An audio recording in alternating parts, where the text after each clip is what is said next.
Once upon a time, in a quilt studio not too far away, there was a midnight quilter that made a quilt unlike any she'd ever done before. And when she was finished, she wasn't sure how she felt about it, but it soon became her most recognizable quilt. In this episode of The Midnight Quilter, I'm going to show you how to make the Impracticality Quilt. I'm also going to tell you the story behind the quilt itself. I'll show you the wild backing fabric I used and tell you exactly why the quilt is missing a corner. So grab your piecing potion, your snacks, and your fabric, and let's get impractical. Hey everybody, it's me, Angela Walters from quiltingismytherapy.com, your favorite midnight quilter. And before we get started on tonight's quilt, a quick word of warning. I named this quilt Impracticality because it's kind of an impractical use of your fabric and time. But the technique is so easy and it's a lot of fun to do. Now, if you want to try making your own impractical quilt, I have a free instructional PDF that you can get just by clicking the link in the description box below or visiting quiltingismytherapy.com. To make the Impracticality quilt, we're going to need lots of fabric, especially in strips. So this quilt is actually a perfect way to use up some of your fabric scraps. And Lord knows I have enough fabric scraps laying around, but I can never resist cutting into a brand new fabric collection. So for this quilt, I'm going to be using prints from my brand new fabric collection, Textiles. It's bold and saturated in a rainbow of colors with some beautiful textures and bold prints. And since I'm not using fabric scraps, I'm going to go ahead and cut these into strips to make my quilt. I'm just cutting these fabrics into strips that are about 2 to 3 inches wide, but they don't have to be precise or perfect, especially since this quilt is put together improvisationally.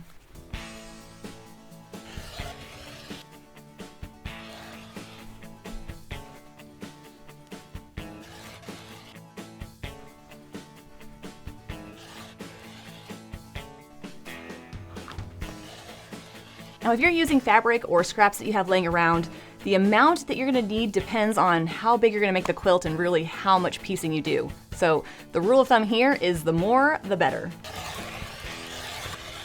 Once I have all my fabric gathered, it's time to get the supplies I need to make the quilt. We're going to need our rotary cutter and ruler, of course. Also going to use my iron. I'm also going to grab my martelli mat. Now, I normally use this when I'm piecing or trimming block, but for now, I just want the pressing pad.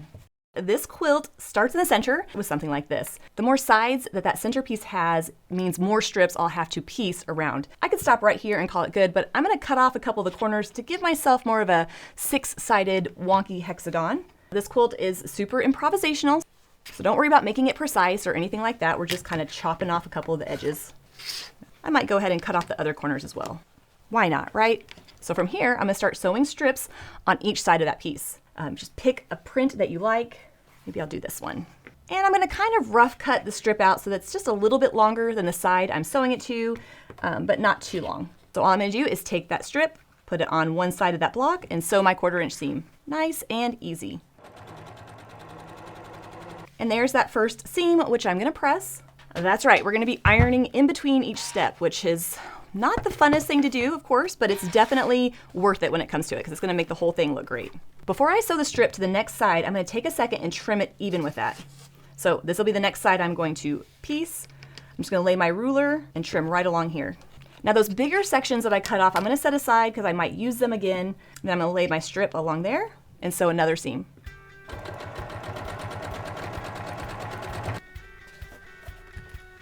And there's my second side, and I'm going to keep doing that, going round and round and round, trimming, sewing, pressing. Rough cutting your strips out to the size you're going to kind of need them makes the fabric use a little bit more efficient. It's funny because as I'm piecing this, I think, gosh, this is looking really weird, but if it's looking weird, that means you're probably doing it correctly.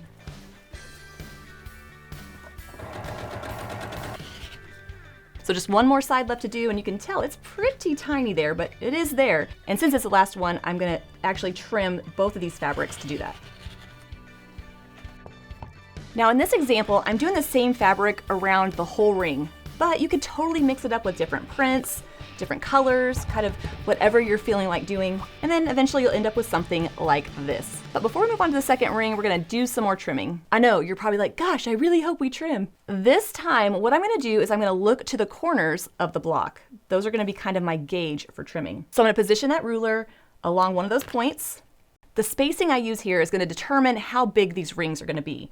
If I wanted, I can trim about 1/4 inch away from that corner, and it will give me what looks like little triangle blocks. Or I can cut out at 1/2 inch, an inch, whatever you'd like. That just means your individual rings will be a little bit bigger, but it also means your quilt will come together quicker.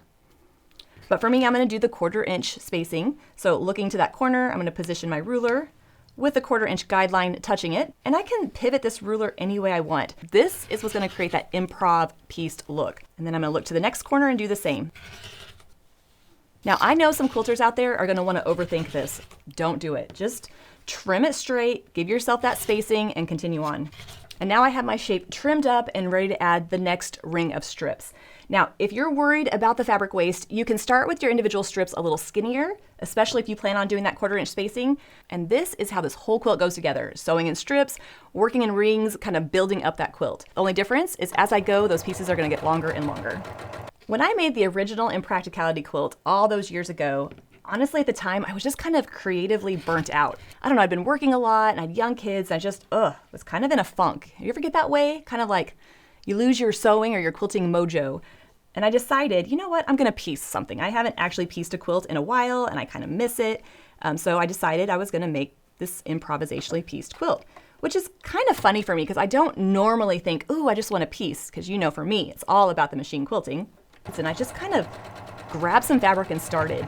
Now, what's weird is the colors of that quilt, the yellow and the browns and the kind of greens and teals, that is unlike any other quilt I've ever made.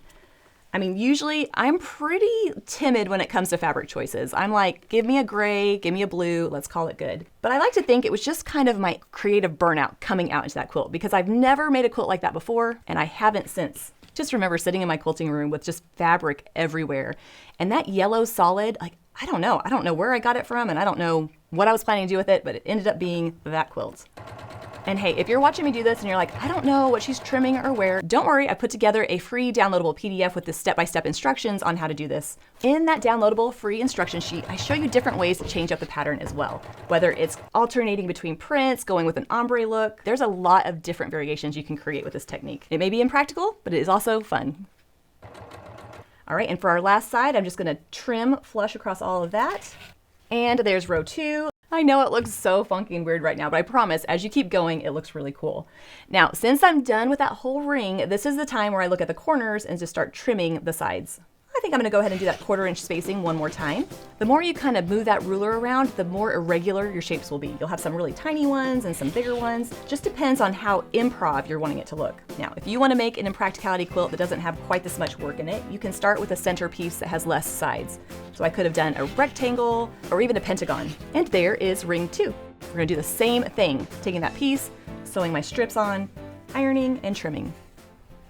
Funny to think about making that original quilt, because here I am in my quilting room making this quilt, and honestly, by the time I got about 2/3 of the way through piecing that quilt top, I was kind of over it.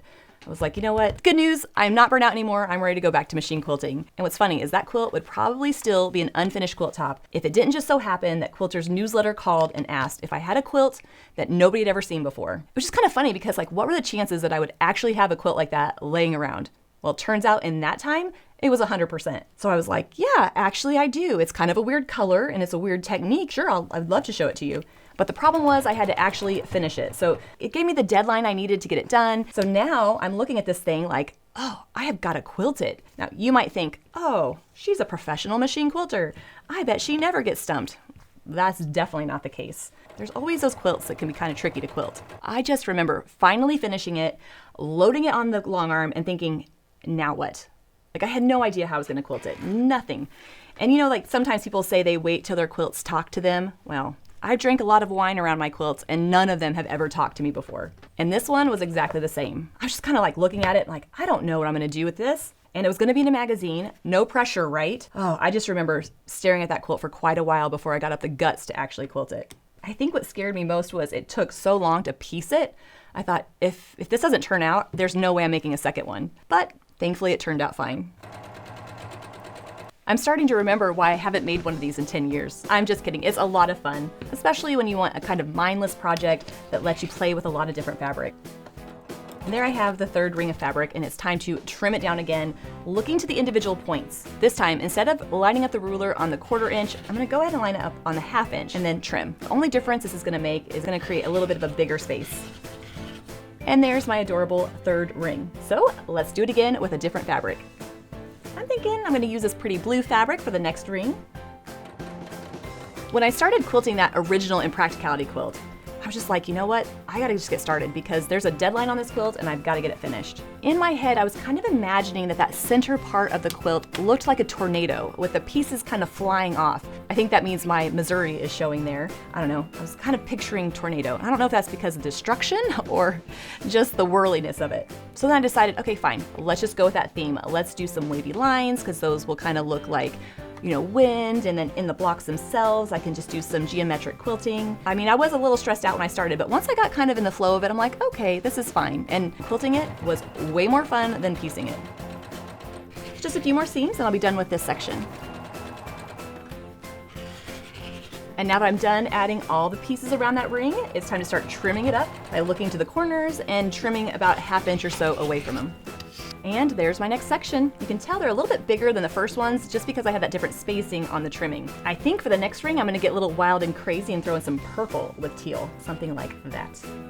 So you know the routine by now. I'm gonna do the same thing I've already done. Sew, iron, trim, repeat. Or you could just do something like this.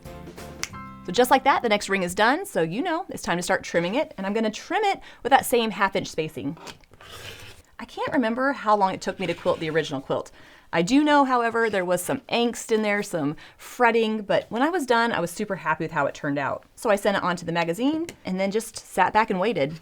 And I could not believe when the magazine finally came and there was my quilt right on the cover. It was kind of like that moment where I thought, man, I've made it. It was very exciting. I was super stoked about it. Looking good, don't you think? All right, let's do another ring. Now, a couple things to think about when you're making your Impracticality quilt. First of all, as the strips get longer, be careful that you're not stretching them as you sew them to the center. If you do, it's not the end of the world, but those sections are gonna get really big and then you're gonna have a quilt that looks more like a bowl and less like a flat quilt. Using pins or clips as you sew those strips together will help keep it from stretching. And also, as you're ironing, be careful that you're not stretching or really kind of pulling the fabric. I'm just kind of pressing it down in place and moving on.